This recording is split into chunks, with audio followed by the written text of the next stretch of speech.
Part 8. Chapter 8. One of the central tensions of modern living is a widespread sense of disconnection from the spiritual, coupled with an almost equally ubiquitous longing to reunite with it. From the number of books about children and near-death experiences or children and past life memories, there also seems to be a pervasive belief that newborns and children are somehow closer to the other side. But no matter how old we are still connected to the other side, to heaven, or to whatever name we have for it. We simply do not recognize that connection for what it is. To a certain extent, this perception of separation arises out of the conditioning and programming we receive as children from our families and society that emphasizes the concrete, the material, and logic at the expense of the imagination, the non-material, and feeling, the non-rational. Conditioning and programming are two of the reasons we often struggle to know the spiritual and emotional parts of our being through what seems to be a fog or veil. Another major factor in the separation between this side and the other side is the harmful effects of non-vibrating self-judgment on the vibrating fields of human consciousness. What do we mean by this? Remember, consciousness and energy are equivalents, chapter 7, and they vibrate, but self-judgment does not vibrate. It's beyond the scope of this book to explain exactly how self-judgment impairs and hamstrings consciousness, but suffice it to say that we are strangers to our deeper selves and to our innate connection to spirit as created souls, the other side, precisely because we suffer from the pernicious effects of self-judgment. 1. If we are to succeed with the afterlife healing circle as we practice it, we will contact the other side, the world of spirit. This means we need ways to interact beyond the 5 physical senses of sight, sound, taste, touch, and smell. Like so many of us, John L. Johnson, an independent producer based in Florida, talks about these non-physical channels of communication as a 6th sense, but we actually have a 6th, 7th, 8th, and 9th sense, known collectively as psychic, or psi, abilities. Other names for these senses are intuition, instinct, hunches, or gut feelings. So instead of a 6th sense, we call them soul senses because they are some of the abilities of the spiritual body, or unconscious mind. The soul senses truly are some of the gifts of the spirit mentioned throughout the Bible. The soul senses are also the primary means by which we are able to apply the principles of love, connection, and trust. We need the soul senses to invoke and feel the presence of love energy. We also require these non-physical senses to detect the presence of the souls to whom we wish to speak, as that consciousness does not come attached to a physical body. We also need to learn to trust the information we receive through our soul senses, no matter how logical or strange it may seem. These are the challenges inherent in our version of the afterlife healing circle, but they are not all that different from the challenges of any kind of spiritual activity. How much do we trust what we receive? Do we pay attention to it and act on it? The afterlife healing circle is a good way to engage consciously with our spiritual and emotional natures and strengthen our trust in this half of self. In brief, the 4 soul senses are 1. Soul vision, also called clairvoyance. 2. Soul understanding, also called clairaudience. 3.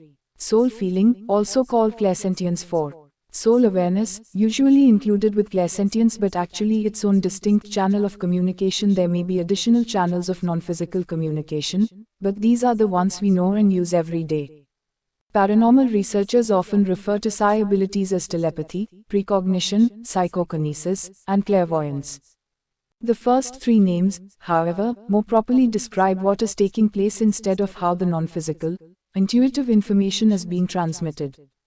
Some specifics will make this distinction clearer. Telepathy is mind-to-mind communication, and it can take the form of thoughts, soul awareness, visions, clairvoyance, feelings, clairsentience, or even an understanding or words heard inside the head, clairaudience. The same applies to precognition. It is possible to have a vision of a future event, or a feeling, or an understanding, or simply to know that an event may take place. We have mentioned psychokinesis before. It happens when energy interacts with matter, something we do every time we meditate or visualize to relax our muscles or lower our blood pressure. The difference between the soul senses and their physical counterparts is intensity. The experience of the physical senses is far more forceful than the soul sense counterpart. Material colors are more vibrant, material sounds are more elaborate, material smells are more distinct, material tastes are more complex, and material touch is stronger than the non-material. This is one of the reasons souls return again and again to a material reality, to avail themselves of a far stronger, richer, more involved sensory experience. Just as the 5 physical channels of communication bring us information in material form, the 4 non-physical senses convey information that is in non-physical, or spiritual, form.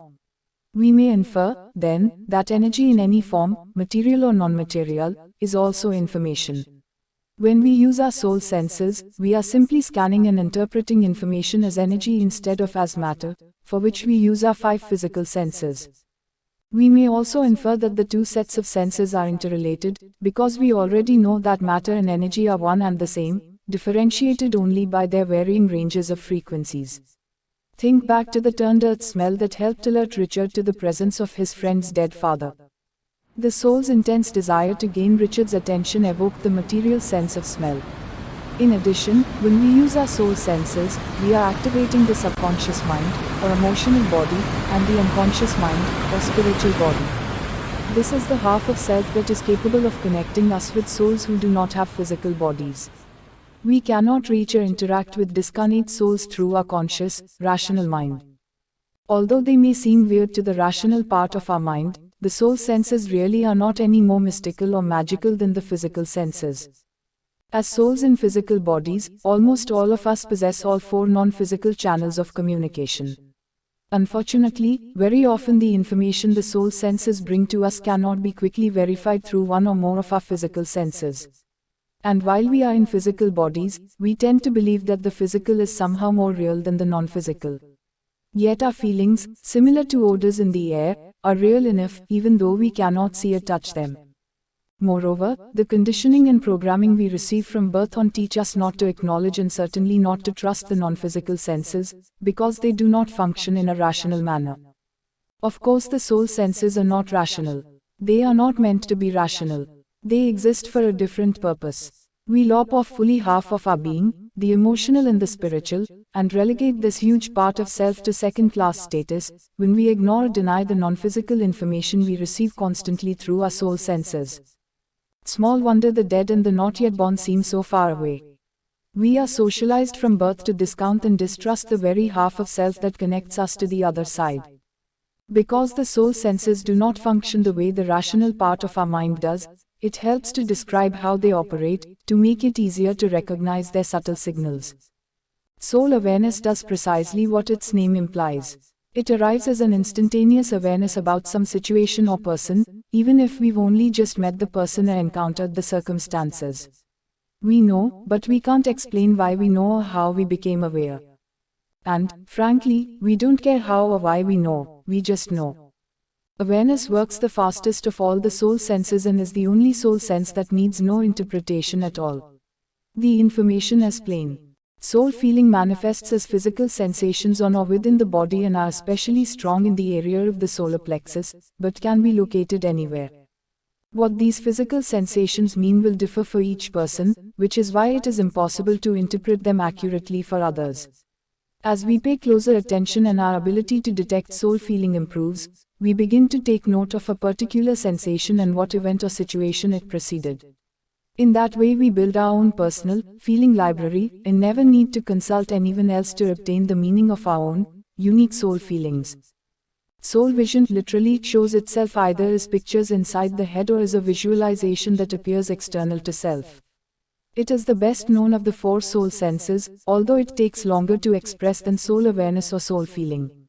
Soul vision can be symbolic, or it can unfold a very detailed view of events that either have already occurred or may happen, depending on the intents of those involved. Again, any symbols perceived through soul vision are unique to the person receiving them. Soul understanding seems like a plodding tortoise compared to the other 3 non-material channels of communication.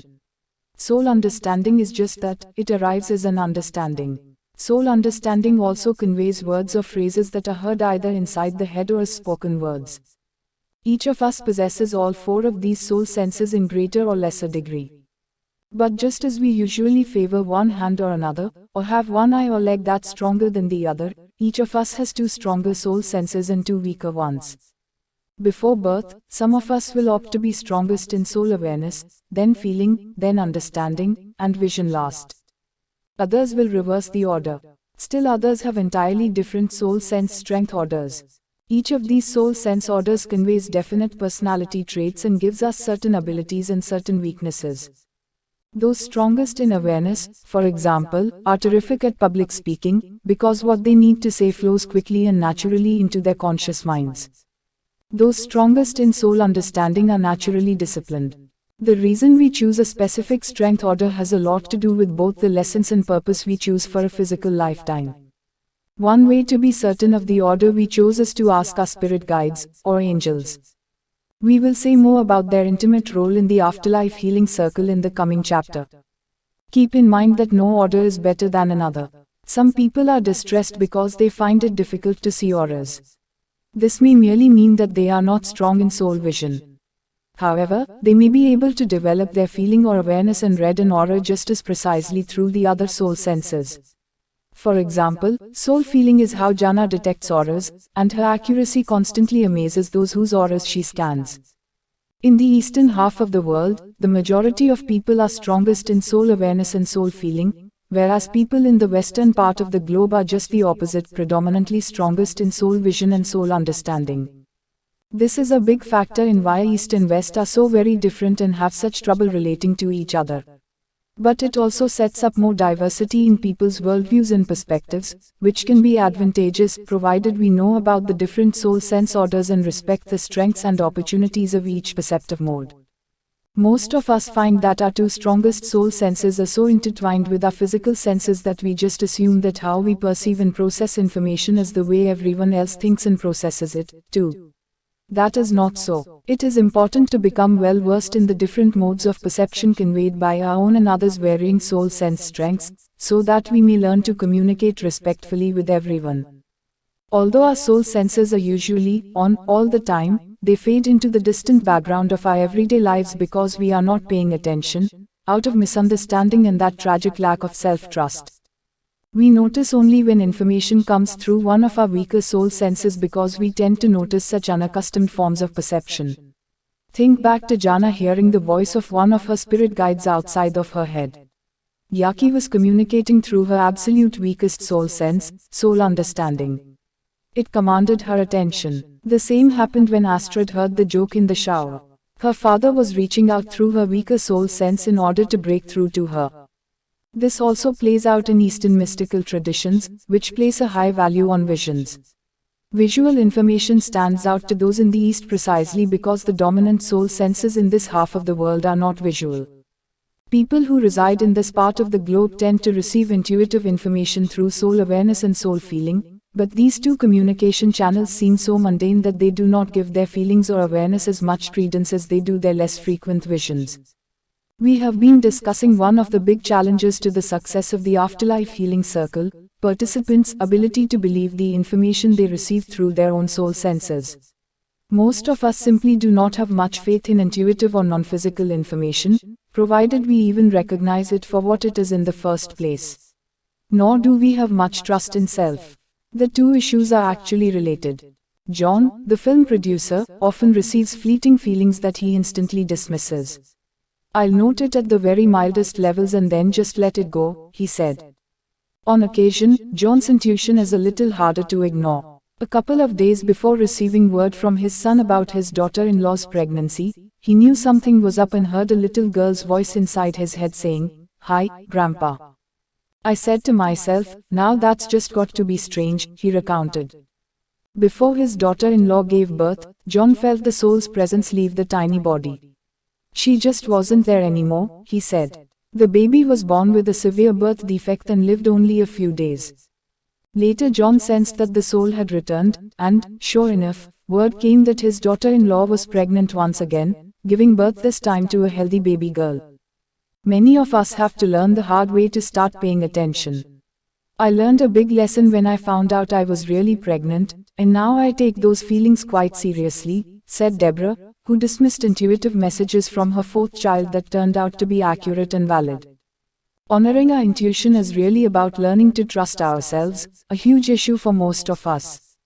Lack of self-trust is why so many of us turn to the weir board or table tipping.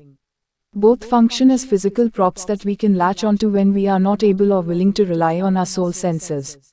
The problem with these tools is that they put frustrating limits on the conversation, either by confining the communication to yes and no, table tipping, or taking a long time to spell out even short answers. We are bored.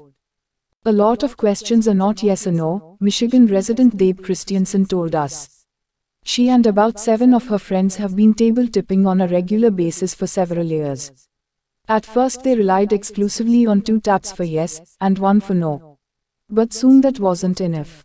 Having become more adept and more confident, she said, information now will pop into their heads, soul awareness at work here, and the table's movement simply confirms it. Conscious experience of our soul senses endows us with ownership of the information we receive.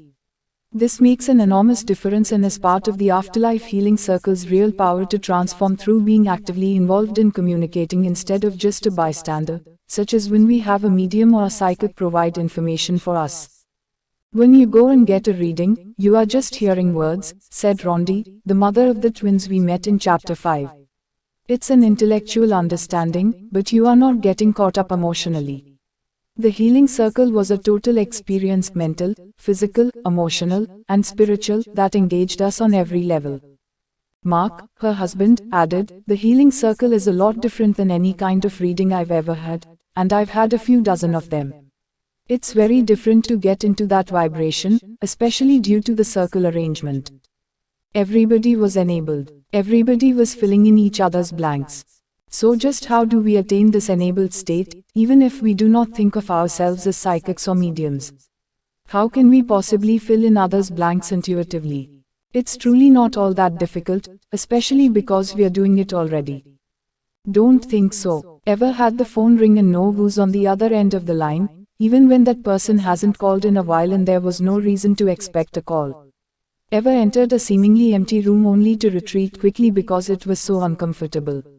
Both are instances of soul senses providing non-physical information. The soul or psychic senses do not strike uncontrollably or randomly, as is commonly believed even by those who have done extensive research in parapsychology. It is more than possible to turn up the volume of these senses or turn them off altogether if we so desire. It is all a matter of paying attention and practicing. Being psychic isn't so much a chance encounter with a fact of life unknown to me, Astrid explained. It's much more a journey into the flow of energies that I focus my attention to. Think of the soul senses as non-physical energy information receivers that work clearest and strongest while we are in receptive mode. This means we are open to our emotional and spiritual bodies and are calm and unpressured. This is the exact opposite of how our mental body takes in physical information. The mental body concentrates and pushes, the emotional and spiritual bodies relax and receive. We unlearn the way we have been taught to learn, because that approach does not work for the soul senses. So make a game of it in much the same manner as Deb and her friends do. The more joy and light we bring to exploring and using our soul senses in a directed and conscious manner, the easier it becomes. Deep relaxation really aids the entire process. One great way to relax that we teach our students is blending the energy of our being, our thoughts and emotions, with the energies of the sky, a tree, or calm water. Blending energies is not at all about taking over or dominating. It is about simply becoming one with whatever we blend with. Blending is expanding our own separate soul energy into and with the sky, the tree, or the water. The energies are separate and distinct, and yet they meld together. Begin by assuming a comfortable position and location, sitting or standing, as preferred. Feel the desire to blend in your heart. Do not rush this. Take the time to feel this desire as deeply and strongly as possible. Next, direct that desire down from the heart into the solar plexus, and from there outward and up into the sky, over to the tree, or down into the water. Enjoy the expansive sensations that come from expanding the energy field. Take time to notice information that arrives about the sky, the tree, or the water. Expanding your energy field makes it far easier to pick up information about that with which you blend. Don't try to force any information, however, and don't try not to try. Just be receptive. Allow any information or perceptions to flow to you naturally. Once you have become comfortable with blending into the sky, a tree, or water, and using that to help you relax, you may try blending with a person, using the same process as before. In blending energy with a person, you actually go into that person's own soul nature, and receive information back via your soul senses. The same blending process allows us to read accurately the energy of a particular group. You are literally expanding your individual energy consciousness into the energy of a group consciousness.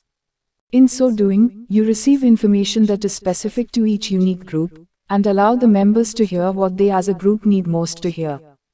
Blending with a group is how the best charismatic talkers and speakers work.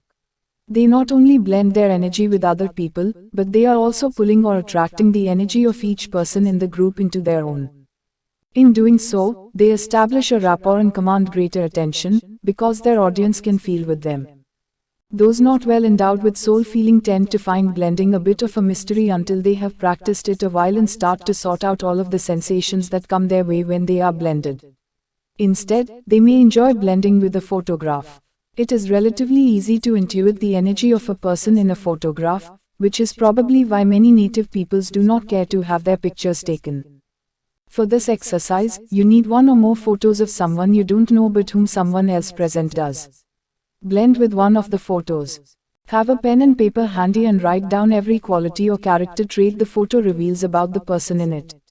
Check the accuracy of this information by discussing it with the person who knows the subject in the photo. The results may be astonishing. There are plenty of resources on the internet and in many other books if you want more information about developing the intuitive side of your being. Invariably, we find that when we get in touch with our soul senses and begin to use them consciously and with purpose and direction, we become much better acquainted with our deeper selves and become aware of a far larger reality. The distance between us and the dead or the not yet born, and the invisible helpers we have by our sides, shrinks considerably. The gap also closes between our painful loss of a loved one or our uncertainties about impending parenthood, and the resolution we need. Now we are ready to talk more about the invisible soulmate. This is a part of Zindagi Ki Roshni consultancy. It has been established for those who have lost someone and for those who are very sad in their life. About 100 PDF books and 20 short audio books of this topic will be sent to those who join it. This data will be sent to their email or WhatsApp. If you want to join this organization, then please send WhatsApp message to this number.